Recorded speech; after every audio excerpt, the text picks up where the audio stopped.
on vähän papiillinen, niin sen takia kaikki hiljaa. Minulla on puhelahjojakin kuulemma ollut jo. Joo, mutta kuitenkin jos synnin tunnustuksia. Niin joo, kyllä mä sen voin. Joo. Jos jätettäisiin se toiseen kertaan. Tämä keskustelu pohjautuu siihen, että minä olen kuullut sinusta ensimmäisen kerran, kun sinä olet kirjoittanut näytelmän jostakin. Kyllä mä oon tiennyt, mistä päin sinä olet kotoisin. Että ei voi niin sanoa, että sä et olisi mistään kotoisin. No sekin on joskus ollut lähellä. Sitten meillä on semmoisia yhteisiä asioita, kun juuri tuossa muistelin, että ensimmäisen kerran minä olen tavallaan niin kuin sinun sukukuntaas tutustunut, sinun setä Erkki.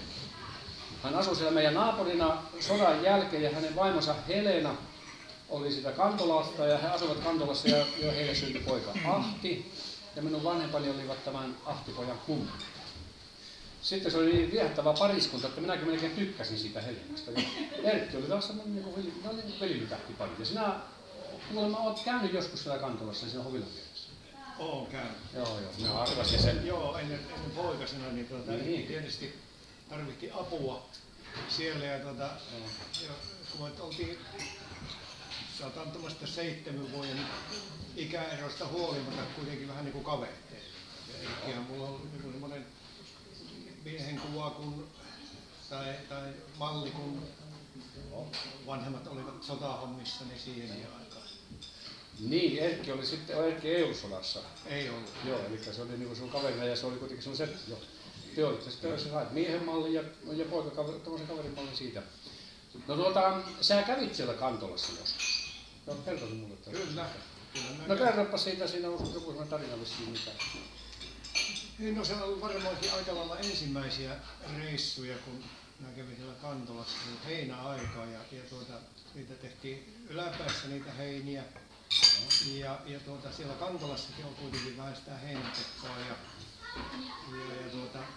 se Erkki sanoi, että etkö sinä juo muutamaksi päiväksi sinne hänen kaverikseen. No ja minähän joo. Se on vielä se Kaisa, se Erkin vaimon sisar, niin se on aika viehättävä työ. No minäkin muistan sen. Joo, niin se vielä houkutteli minua enempi sinne. Jaa, joo. Joo, ja sitten sanoi vettä, kun sinne ajeltiin, Kaisan kanssa, mutta ajeltiin sieltä. Ajeltiin ja minä olin kutakuinkin kyllä läpimärkä. No niin. Ja mulla ei ollut sitten kuivia vaatteita oikein niin siellä ainoat kuivat housut on sen Helena äitin housut. Hildan housut. Hildan housut. Silloin. Ja se odottaa jonkunlaista ennakkoluulottomuutta nuoressa miehessä, niin minähän tätä sinne jalkaan. Eikä se minua hirveästi häirinyt. Ja hyvä, että kuitenkaan minun ikäluokkaa kahtamassa sinne. Niin, se olisi ollut, joo. No oli se hyvä, että se oli niin kuin numeroa vanhemman naisihmisen housut, niin sekin vielä vähän auttoi varmasti. No se oli sitä semmoinen kokemus ja kohtaaminen. Sitten seuraavan kerran, kun sinun sukukunnan kanssa on ollut tietyllä tavalla tekemisissä, niin sulla on sisar Anna-Liisa, eikö niin ole? On. Joo, vielä. Ja minun vanhin veli Hannu piti Anna-Liisaa joskus kädestä kiinni. Joo, mutta se pääsi irti jostain syystä ja sen takia Anna-Liisa meni Uuraisille naimisiin. Joo. Kyyynämäisille sinne Pietsalan taloon. Joo, ei Hannun käsi ylettänyt sitä. Ei. Ja sitten saatti Ruotsilta. Niin. No sitten sen verran yhteistä vielä, että minä olin kansanopistossa vuonna 1959-60 ja Anna-Liisa oli myöskin siellä. Mutta minä en sitä kädestä kiinni kyllä päästä. Semmoista. Niin kyllä, että muuten ihan kutakuinkin samaa ikäluokkaa. No joo. Anna-Liisa hieman vanhempi varmasti. Noin. Vuoden. Joo. Kuinkas sulla oli näitä setiä useampiakin, Erkki ja mitäs kaikkea oli? Jaakko ja no kun lähdetään vanhimmasta, niin oli Tauno, Pekka, Veikko, Jaakko, Erkki, eli 6 veljestä ja sitten 1 tyttö, sisko, joka oli niin toiseksi nuori. Oikeastaan melkein kaikkia näitä paitsi Pekkaa ja minä en sitten tullut sitä tuntemaan, mutta Veikon muistanhan Kannankoskella ja jotenkin tulee se se leiriltä alue. Minä en tiedä, oliko hän jotenkin siinä mukana, mutta jollakin tavalla se liittyy hänen harrastukseen. Hiekan maista Niin. leiriltä alue, kyllä. Joo. Niin se on hiekan vei. Joo. Aivan, joo. No sitten Taunulle tuotiin tilatankki muistaakseni joskus 50-60. Oli se maatilatankki, mä olin meijerillä. Ja hän rakenti talon, navetan, iso navetan. No joo, se silloin alkoi jo Unto olemaan remmissä siinä. Joo. Taunon poika ja oikeastaan Unton vaatimukset ja painostukset se navetta rakennettiin. Niin, nuori mies halusi totta kai.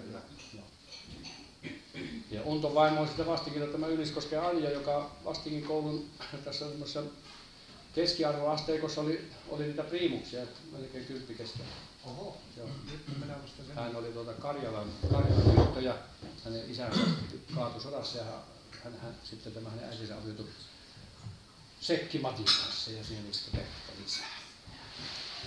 No niin tietysti sitten tähän Heikkilän tilahan se on tämä Taunon tila, siinähän sitten käytiin autoa korjuuttamassa. No mites sinun vanhempasi, sinä olet syntynyt silloin 30-luvun alkupuolella, niin sinun vanhemmista mä muistan se vanhemmilla päivillään tämä isästä taisi tehdä semmoisia katajatuotteita. Joo, se ensin kun selvisi näistä pahimmista vammostaan. Tämä oli toinen jalka täältä reiästä ja toista vielä tuo jalkateräkin puolesta välistä. Niin. Ensin tuommoisia käyttöastioita, taikinakorvoja, voipyttyjä, vesisaavia. Mutta sitten alkoi myöhemmin tekemään näitä katajasta näitä koristeisiin. Leiriä, vakkoja. Joo, ja haarikoita ja veitsiä, voiveitsiä ja sen tapaisia. Mutta kumminkin se oli hyvin nätin näköisenä. Mä muistan semmoisen haarikon. No joo, isähän palkittiin kerran Saarijärven maatalousnäyttelyssä. Vuonna 1961. Sitä ykköspalkinnolla ja sai ilmakiväärin siellä sitten ja valmetin ilmakivääriä tosi hyvä. Joo. No minä olen hyödyntänyt nyt sitten mansikanviljelijänä siitä ilmakivääriä ja aikamoisen joukon rastaita puottanut, vaikka minä olen luonnonystävä muuten, mutta eihän nyt sovi, että ne samalle mansikoille. No eipä tietenkään niin, joo. Tämä onkin tämä mansikka muuten semmoista, mistä me on kans tiedettä teille.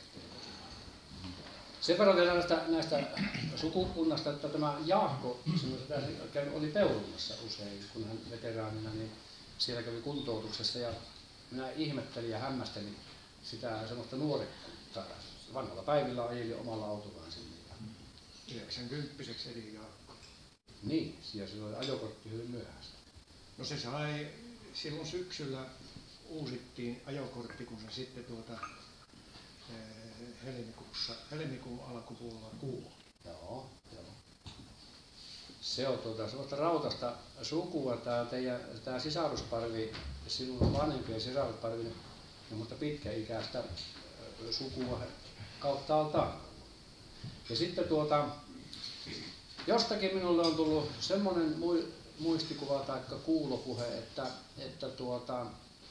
tämä Yläpään talon, onko se sinun mummos tämä Impi?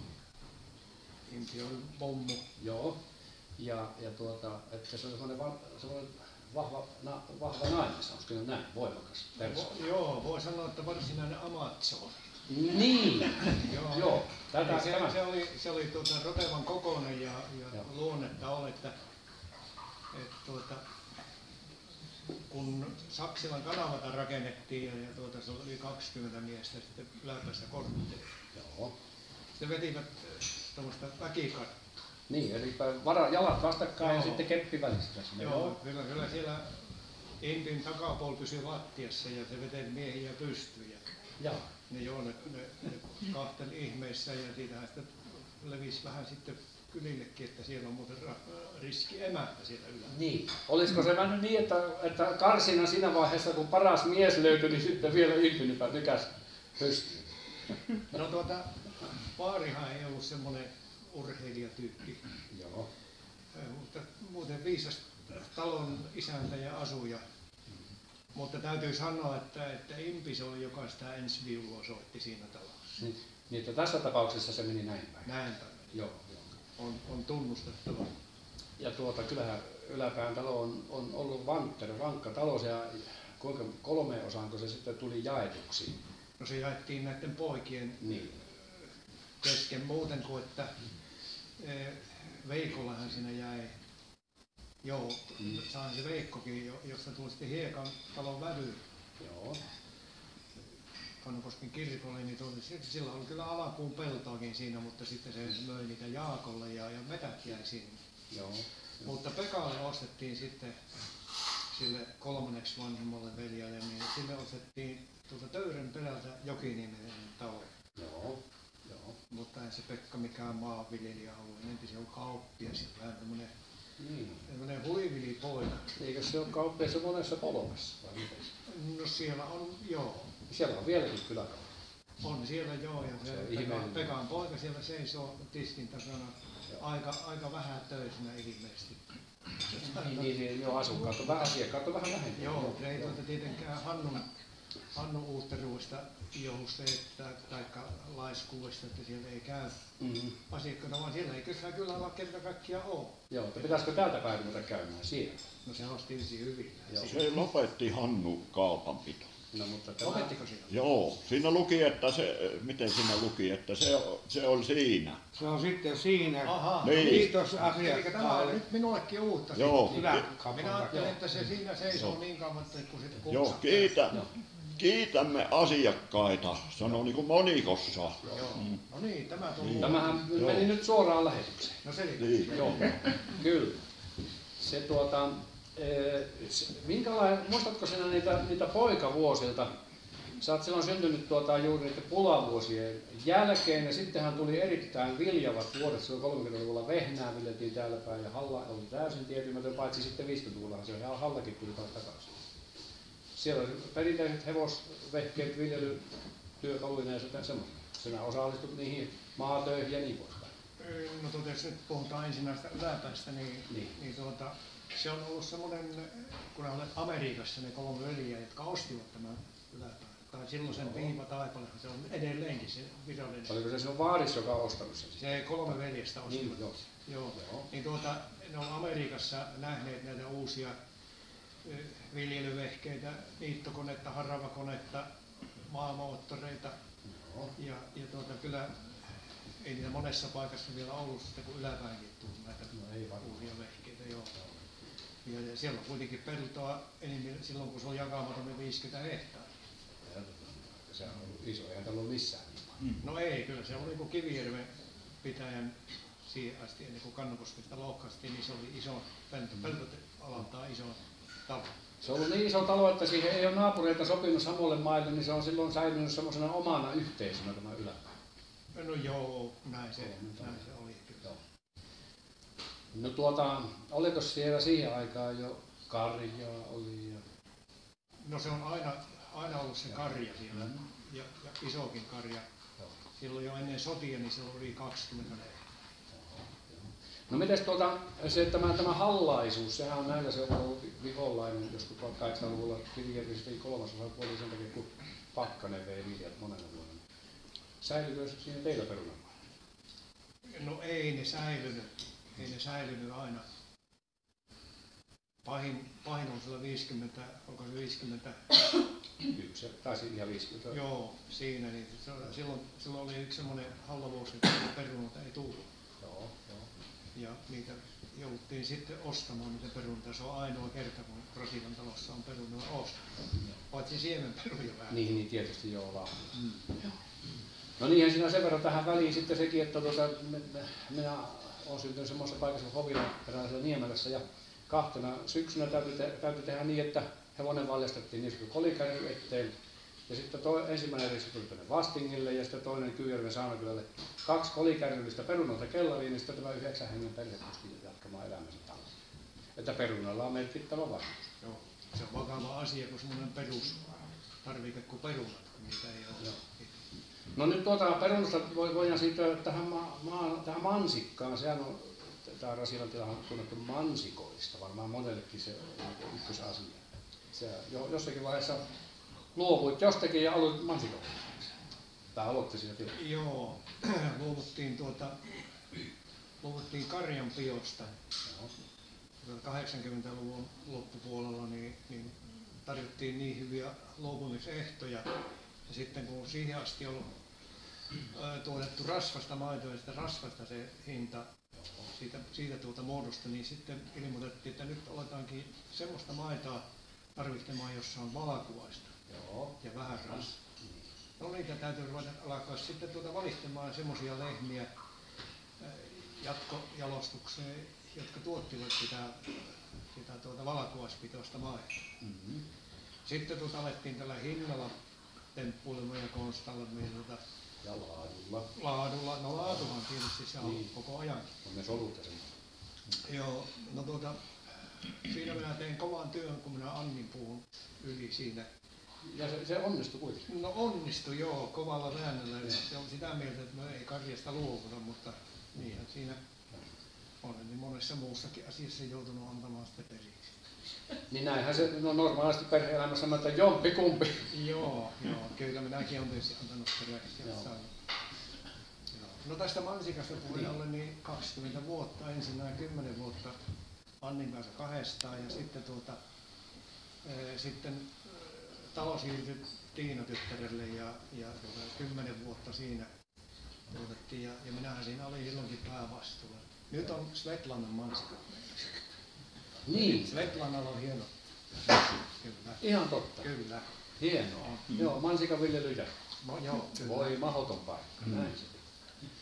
Tämä on oikeastaan niin hieno lopetus, että kun me ollaan ne ulkomuistista tekemässä tätä, niin meillä ei paljon ole käsikirjoituksessa muita kysymyksiä. Ja mulla olisi ollut kyllä vastauksia hyvinkin moneen kysymykseen. Niin sen uskon kyllä. Joo. Ja sen verran minä voin vielä tähän, totta kai, jos me lähdettiin alkuun, niin se Helena alkoi olemaan sitten jo jonkun verran pyöreämpi tuossa maan kohdalta. Ja tämä Erkivaimo niin, Kantolassa, joo. Niin, ja sitten siellä on sitten sillä kylällä puinti käynnissä ja siellä on sitten tämä meidän kylän yhteinen puimakone siellä lainassa ja sitten on myöskin porilainen semmoinen maamoottori, jolla sitä pyörii. Ja Erkki opetti sitten minua käyttämään sitä porilaista, että jos hän nyt joutuu yhtäkkiä viemään Helenan sinne saamaan sitä ahtia. Niin. Joo. Ja no se sanoi, että no koetapas panna nyt käyntiin tämä ja sehän lähti käyntiin Erkin opeilla ja minä toivon sitten, että lähtis vaan nyt sitä Helenata viemään, niin minäkin pääsin näyttämään oikein mieltä. Minä olin 15, kun minä olin. Joo. Niin. Joo, ja minä olisin ollut kyllä varmaan arvokkaan näköinen konekäyttäjä. Porilainen on siitä mielenkiintoinen moottori, että siellä saattoi lähteä pyörimään toiseksi. No sehän, kun se potkas on, niin se lähtee, mutta se pitää vaan sitten osata. Siinä kun se alkaa keikuttamaan, niin vähän pumppu, josta painettiin. Joo, se on niin se lähti toiselle päin, tai heitettiin taas kääntiin. Minä vaan muistan kouluvälillä, kun olin Mannilassa, olivat miehet puimassa ja siinä on tämmöinen porilainen moottori ja ne lähti sitä sitten syömään sen puintiporukka, niin eikös me pojat sitten pyöräytetty sitä vähän sitä puimaa sitten, no sehän lähti jytkyttelemään. Se on vielä kuuma siellä. Niin, se on vielä. No kyllä yksi kysymys tullut ihan väistämättä mieleen. Sulla on ollut semmoisia mielenkiintoisia naapureita, varsinaisia persoonia, tämmöinenkin kuin Askaanin Pekka. Muistuuko siitä Pekasta jotain semmoista mieleen? Hän puhui erittäin hyvää suomea ja oli persoona, jolla oli hyviä kannanottoja kaikkiin yhteiskunnallisiinkin asioihin. Kyllä. Voin sanoa, että yksi ilta menisi varmaan ihan alakuillasta lähtee, sanotaan päivästä tuonne myöhäiseen Pekasta puhumiseen. Ja mulla on kyllä aika paljon niitä tuolla muistissa, niitä Pekan tarinoita. No minä tämmöisen nyt vaan yhden pienen esimerkin näistä Pekan tarinoista. Niin silloin on traktori ja se on hiekkakuorma päällä ja siihen tuli sitten poliisit ja kysyi, että tiellekö isäntä on hiekkaa viemässä. Pekka ryhdistäytyi siinä ja sanoi, että silloin kun traktorin tankissa on polttoöljyä, niin minä en vie hiekkaa tielle. Poliisit sanoi, että isäntä taitaa olla näistä lakipykälistä selviä. Joo. No niin, tähän me voidaan tätä keskustelua päättää. Kiitoksia tästä ja tilataan sitten tämä lähetyslaite sitten joskus 9 illaksi, se on Pekan juttuja. Kiitoksia ja onnittelen 80